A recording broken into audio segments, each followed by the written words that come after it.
Good evening, Mr. Evans again, and we are still reading The Sugar Creek Gang by Paul Hutchens, and tonight we are starting with Chapter 7.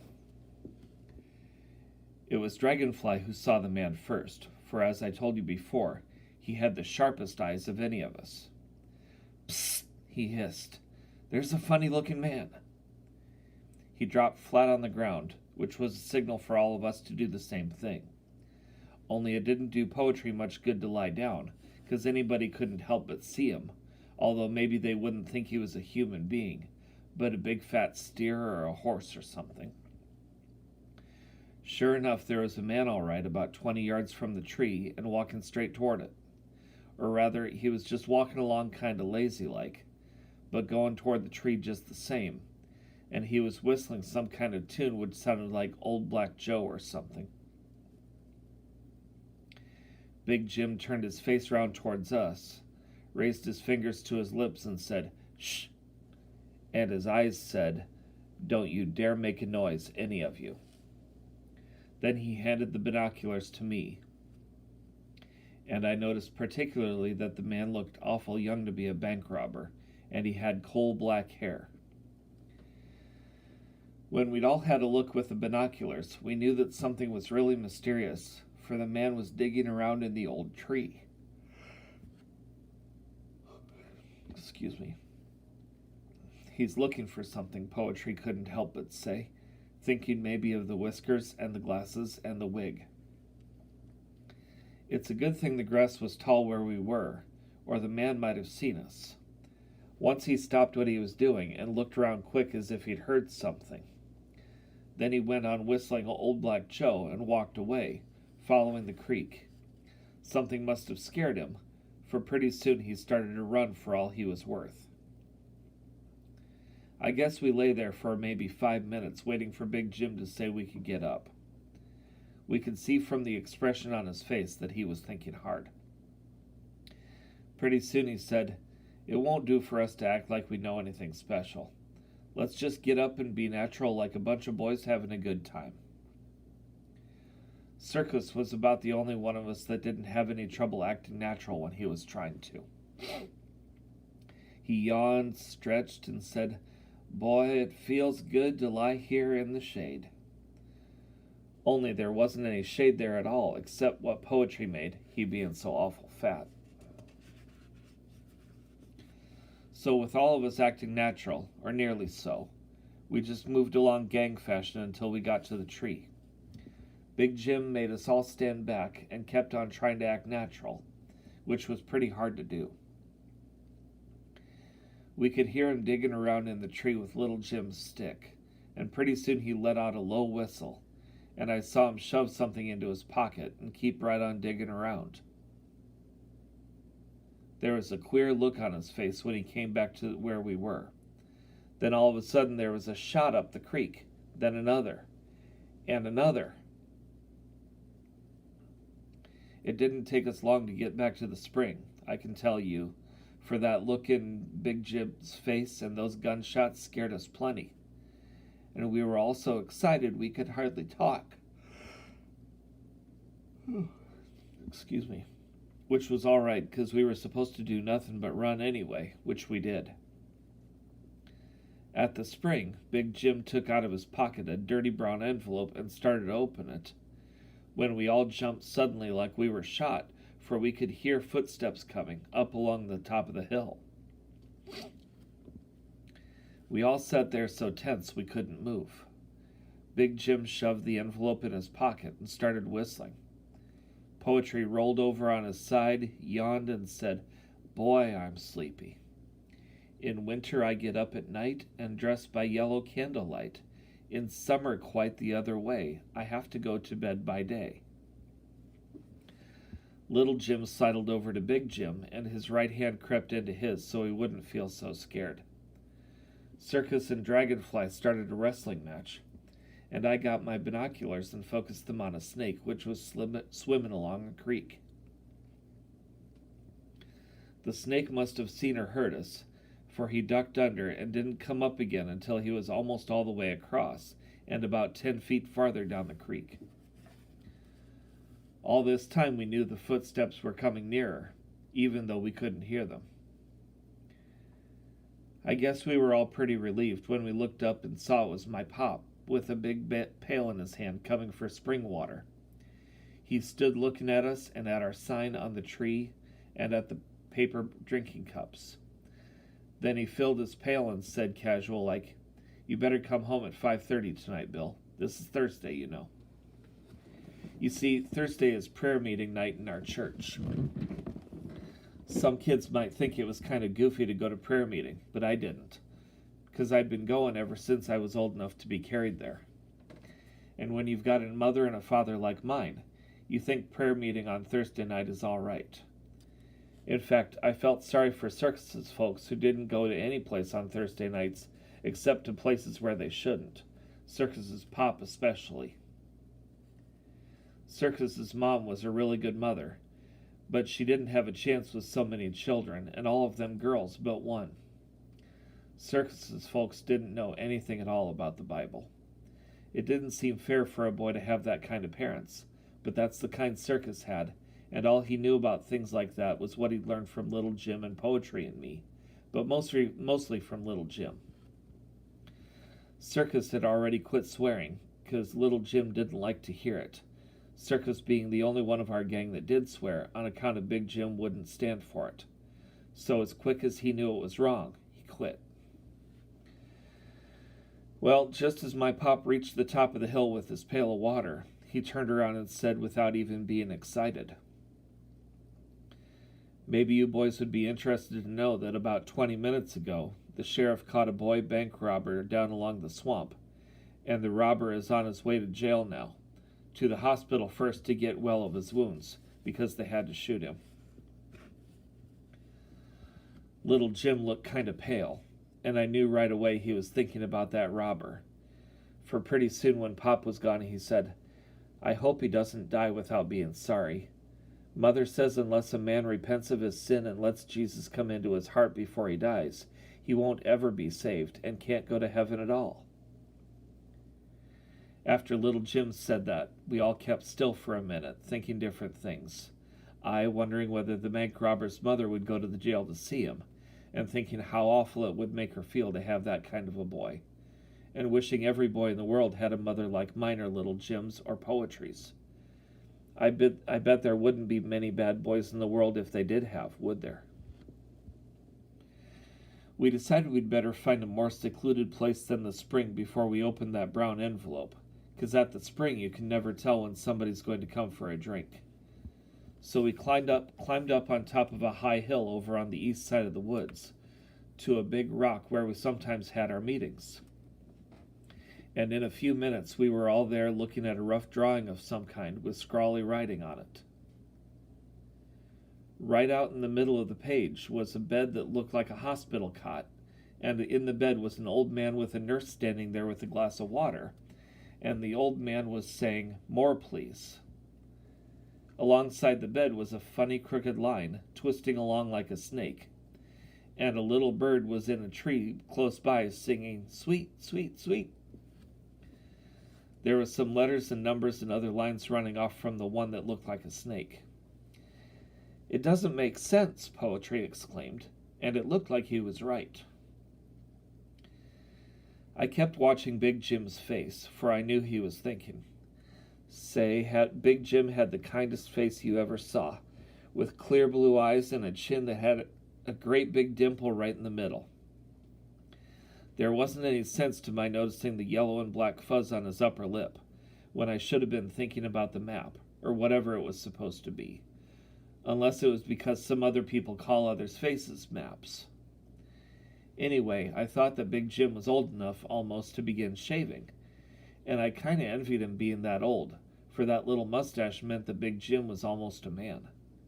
I guess every boy can hardly wait until he gets to be a man. It was Dragonfly who saw it first, and in a jiffy he was jumping up and down and hollering for all he was worth, "I've got it! I've got it!" Big Jim shut him up quick. All of us did, in fact. "Look," Dragonfly said, "that nurse standing there means the old man is sick. He's asking for more water, and And if you put sick and more together, you have sycamore. It stands for that old tree.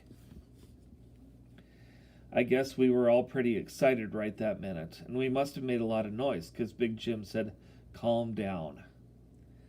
Now that Dragonfly had seen it, it was plain as day to the rest of us. And, Dragonfly stuttered, "that snake crawling is a creek, and the bird singing sweet, sweet, sweet means Sugar Creek." It was just like fitting together a jigsaw puzzle, figuring out that map, only it was harder. We were all sitting there on the rock with the map spread out between us, racking our brains to decide what the funny lines and words meant. From the tree there was an arrow with the number 20 written on it, pointing straight east. That is, if the directions on the map were the same as those on any ordinary map. On the end of the arrow was the word China, and that didn't make any sense. Not until little Jim said, kind of quiet-like, as if he was afraid somebody'd make fun of his idea, "My daddy's brother is a missionary in China, and Daddy says China's right straight down through the center of the earth." And without knowing it, he had solved the puzzle for us, for that meant go 20 feet east and dig straight down. And there we'd find whatever it was. The money, maybe, which had been stolen from the bank. We all jumped up and started toward the sycamore tree, with Big Jim in the lead, getting there in about 6 minutes or a little more, having to go slow on account of little Jim couldn't run as fast as the rest of us. Well, there we were without a ruler or a tape line, so how could we know how far 20 feet or 20 yards were without something to measure with? We weren't nearly as scared as we had been when we were there the first time, because we knew the robber had been caught, but we were plenty excited anyway. "Somebody'll have to run home for a ruler or a tape line," Big Jim said, and we all looked at each other disappointed, none of us wanting to go, knowing it was so near supper time that whoever went might not get to come back, his folks not understanding how important it was, and he couldn't tell them. "Let's roll Poetry over 7 times, and that'll make 21 feet, 'cause he's just 3 feet around," Circus suggested, and Poetry turned red and gave Circus a savage look. "I'm 35 inches, he said disgustedly, "and you wouldn't know your arithmetic well enough to divide 20 feet by 35 inches. "Maybe if he'd drink a pint of water," Dragonfly suggested, "he'd be exactly 3 feet, and 3 times 7 is 21. Then we could measure back the length of his foot, which is just 12 inches, and we'd find the right place." And Poetry looked more disgusted than ever, he being especially ashamed of having such long feet, and couldn't help it. "I'm just 4 feet tall," little Jim said, and in a jiffy he was laying down with his feet against the sycamore tree and with his body pointing straight east. Well, that looked like a good idea, so we just used little Jim for a measuring stick, and pretty soon we were what was supposed to be 20 feet from the tree. Poetry lay down and rolled over 7 times, too, just to show he was a good sport, and there wasn't much difference between the 2 measurements. But we knew we'd figured wrong, for all around there the grass was fresh and green, and nobody had ever buried anything there unless it was a long time ago. So maybe the map meant 20 yards instead of 20 feet. Big Jim looked at his watch and then at me and said, "It's 5:30. We'll all have to go home to supper." Of course we felt pretty disappointed, but we agreed to meet again the next afternoon at 1 o'clock, if we could. Big Jim would bring a long 50-foot tape line, his father being a carpenter. "I'll bring a gunny sack to put all the money in," little Jim volunteered, but we didn't laugh at him, because sometimes his ideas turned out to be all right. Chapter 8. Maybe I never told you that Poetry was my very best friend, but he was. When I got home and had helped with Pop with the chores, and we were eating supper, the phone rang, and it was Poetry's parents saying if we'd like to, we could ride to church with them in their new car. I was glad, because that meant Poetry and I could sit together in church. That is, if we'd promised to be good and not get into mischief. But it would be a hard promise for any boy to keep, especially if he was sitting beside poetry, even in church. His being mischievous didn't mean he was a bad boy, though, because I knew he wasn't. Some boys are made different than others, I guess, and poetry was that kind. Right after supper, Pop had me drive the cows down the lane to the pasture. "Be sure to shut the gate and hook it good and tight," he called to me just as I left the barnyard, driving our 5 big Holstein milk cows.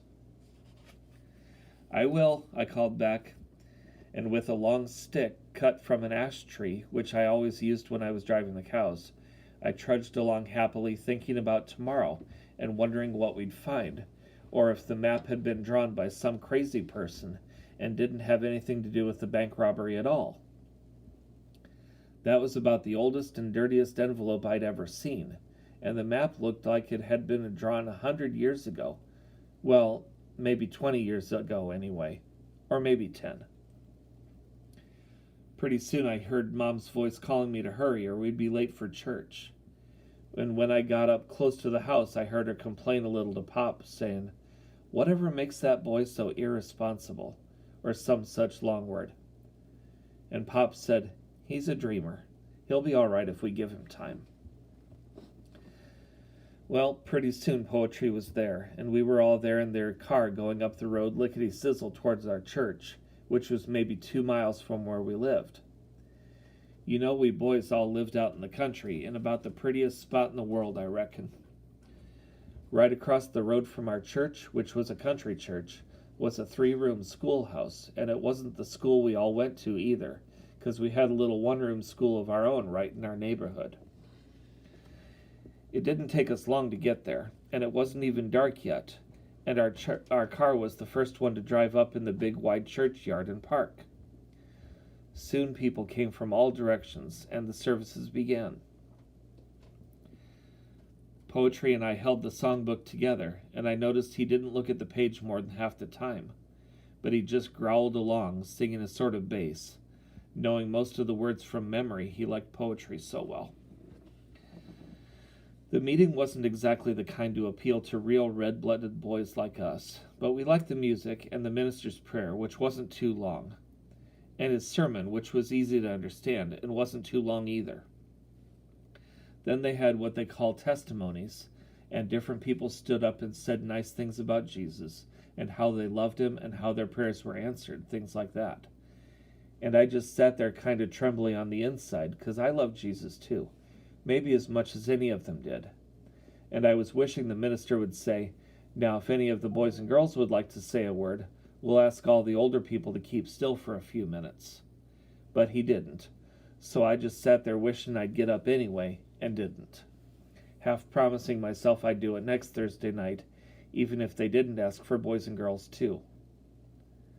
Hadn't Jesus died for boys and girls as well as for grown-ups? Even if I didn't know very much about it, I knew I loved him anyway. Poetry didn't get up either, he being bashful on account of his voice being squawky, although I reckon that wouldn't have really made any difference to the Lord if poetry had really loved him.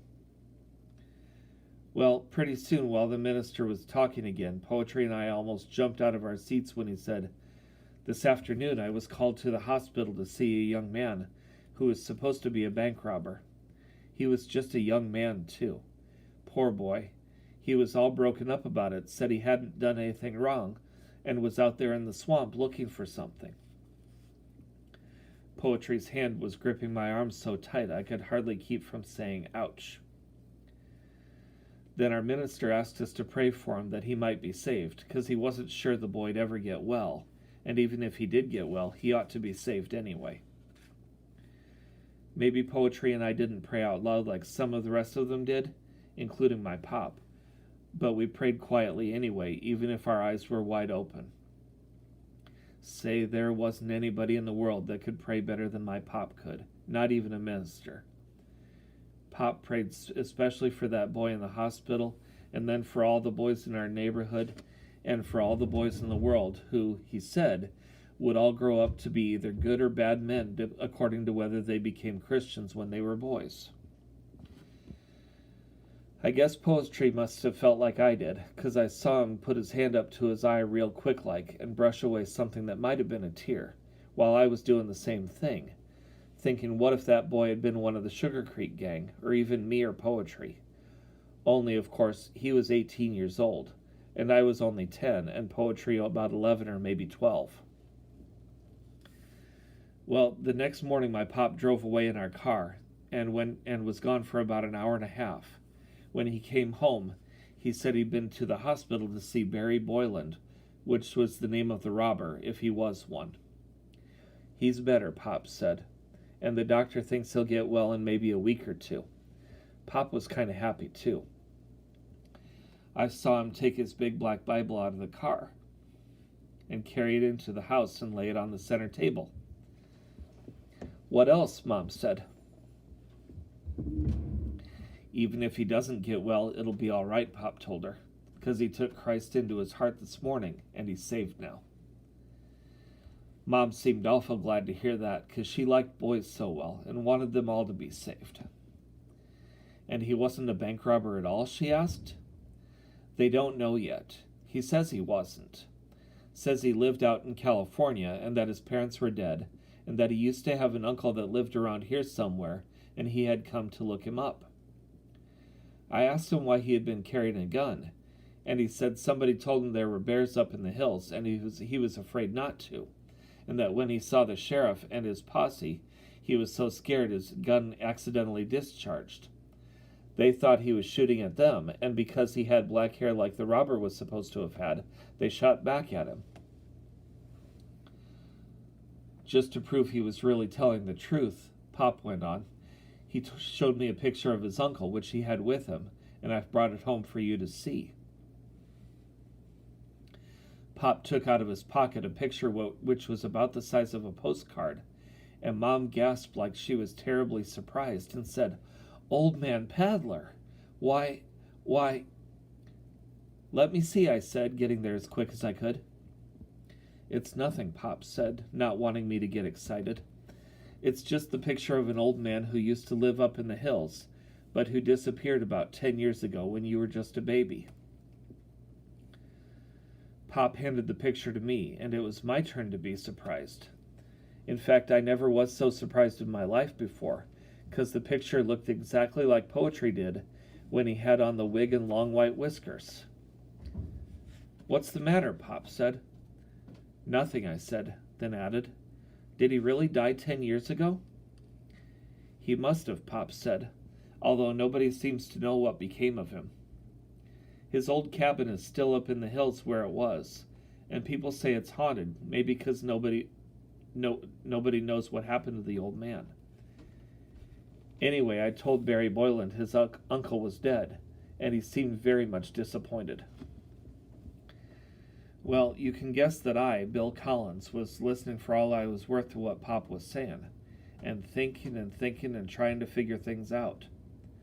The way Pop described the robber, he was the same one we'd seen yesterday digging around in the old hollow tree.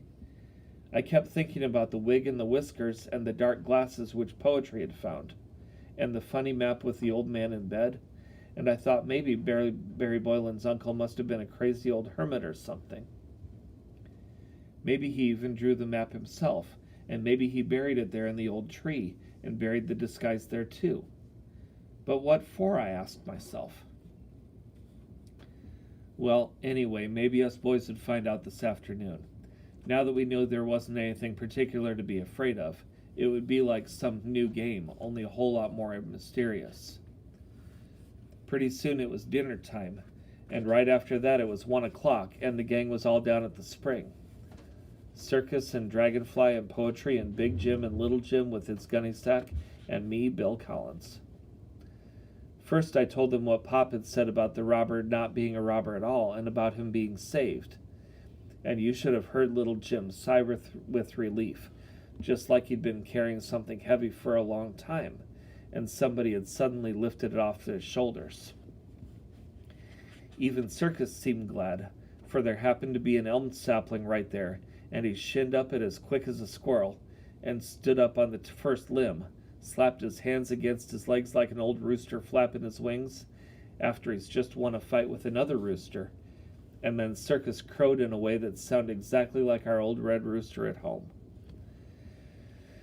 Well, we called a meeting and decided we'd start looking for the treasure, or whatever it was, right away. 'Cause maybe if we found it, we could help pay the hospital bill of Barry Boyland. You see, if he didn't have any parents, maybe he wouldn't have enough money to pay it himself. And if he was a robber, well, then maybe we'd find the stolen money and get a reward. So pretty soon we were all there at the old tree again, measuring off 20 yards, which is the same as 60 feet, you know. Well, it looked like 60 feet was going to be right under the biggest rose bush of all, with the sharpest thorns.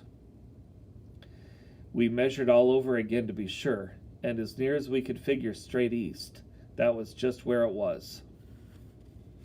And that meant whatever was buried there, if anything, must have been buried before the rose bush started to grow a long time ago. Well, we just walked round and around, all of us being barefoot, and couldn't decide what to do, when pretty soon little Jim laid his gunny sack down right under the bush, laid himself down right on top of it, and started raking away the leaves and dead grass with his stick. And before we knew it, he'd found something, 'cause we could hear his stick scraping on something hard. Big Jim got excited then, and in a jiffy he was there too, digging away with his woodsman's hatchet, which he'd brought along. But we were all pretty disappointed at what they'd found. Nothing but a flat rock about a foot wide, all overgrown with moss and half buried in the earth. We all stood there looking at it and feeling spooky, for you could see as plain as day that it wasn't any ordinary rock.